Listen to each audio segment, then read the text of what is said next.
It's crazy to think that we are at the midpoint of the decade so far, but we are here in 2025, and I have some big expectations for this year. Fire Force and One Punch Man are finally returning, and boy am I excited. One Punch Man Season 2 was understandably disappointing, but I have full faith in the sweatshop that is JC Staff for Season 3 to be better. Plus, the content of that arc is a very strong foundation. Speaking of foundation, Fire Force's manga was a surprisingly enjoyable ride, and while it did have major problems for me, it was still pretty compelling, with moments I cannot wait to see animated. Plus, I mean, come on, the production value of the first 2 seasons were outstanding. Other than those sequels, there's also the Demon Slayer movies, which is going to be great, plus the new Dress Up Darling and Dandadan. I'm also looking forward to watching Sakamoto Days. I really hope this video comes out before it comes out, but the trailers that came out recently look fantastic. This manga is super dear to my heart, and if it gets fucked up, mark my words, it will get a very lengthy rant of a video. Another manga close to my heart is Fragrant Flowers, which is automatically going to be a must-watch. Fucking Cloverworks is doing it. And of course, the source material is fucking incredible. However, my most anticipated anime to come out isn't even Japanese. It's Lord of the Mysteries. I have a friend who's really into web novels, and he's been glazing this one since the beginning of time, seemingly. So I have very high expectations. Plus, I think the trailer was a really good showing. It was dope as hell. Moving on to some music expectations, I mean, come on. There's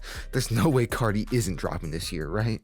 Or Don't Be Dumb needs to drop. It's been 6 years, man. Just drop the record, please. To be honest with y'all, I have almost zero hype for Bully after the atrocity that was the Vulture Records. I will say though that the snippet he had on the Corday album was incredible. I need more of that shit. If Bully's gonna have the same sound as that, then yeah, fuck it, I'll listen to it. With the way Mac Miller's team handles circles, I have 100% faith they will, to their utmost ability, deliver this project with Mac's original vision intact. Cannot wait to get my hands on this record. I really wasn't the biggest fan of the latest Weekend single. I didn't think he drew out everything he was capable of, but Dancing in the Flames was a pretty good lead single, so I'm excited to see how Abel closes out this era of him. All this being said, my most anticipated project has to be Eusexual. I explained my thoughts about the lead single in this video, but Twigs is a musical genius to me. She doesn't have a single miss in her discography, plus having a masterpiece of a record in the form of Magnum. That album was fucking incredible. Give it a listen if you haven't already. And yeah, even besides the lead single, Drums of Death and Perfect Stranger are great follow-ups. There's no doubt in my mind that this is gonna be a great record. Ain't it crazy how Show of the Year is dropping in its first month? Season 1 of Severance is a masterpiece of television. It's a masterclass in writing with its weird, creative world, thrilling and suspenseful mystery, and gorgeous cinematography. How they managed to make such a plain-looking office setting look so interesting is beyond me. Fun fact, I actually found out about this show through one of you guys in the comments, and I hope I can return the favor back to y'all. Keep your eyes out for this show, because it will be the banger 2025, mark my words. In terms of games, Ghost of Yotai, Elden Ring, Subnautica 2, they all look very good, but I think Little Nightmares 3 got me hyped the most. This series is some of the most immersive horror out there, with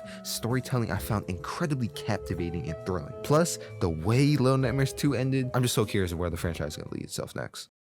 And the last thing I want to talk about is the channel. What are my expectations for the channel itself? 1, I want to reach 1K subscribers. It's very doable, I feel like. I think we're at around like 680 right now. It's definitely possible. 2, I want to make some long content. I've been sticking to these 5 to 10 minute videos with the occasional, long-term videos or whatever. But I want to make more of those long videos. Like for instance, I'm working on a Dandadan video right now, a manga Dandadan video. And it's long as shit. It's like 6 minutes right now, I think. And I just can't wait for y'all to see that. I've been working on it for a long time. Let me put like a little sneak peek right here. And it swells and it swells and it swells until it culminates into yeah, that's gonna be amazing when it's finally done. Other than that, I also want to make more content, just more content. I feel like last year I didn't really dive into my bag and really release a lot of shit, but I want to make a lot of shit this year. And not only in terms of like anime and shit, which is, the focus of my channel, but I've been trying to branch out, which is why I talk about music in this video and why I talk about music in the music of the year video. Like I want to branch out and make more content on more things. To be honest with you, let me just break what little immersion you had in the video. I was just kind of afraid to make that 2024 song of the year video. I feel like last year I was really stuck in my comfort zone about making anime shit, and of course I enjoyed that, but recently I found out that I just want to make videos on whatever topic I enjoy. So I don't want to limit myself to only anime and manga or even like music added in there. I want to make shit on games, comics, books, whatever, just anything that comes to mind. It's just I want to have the freedom to make what I want because I'll have a lot of interest and I want to share it to y'all. And yeah, here's to a good 2025 for you guys and for me as well. Hope you guys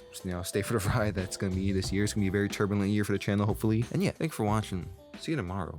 Peace.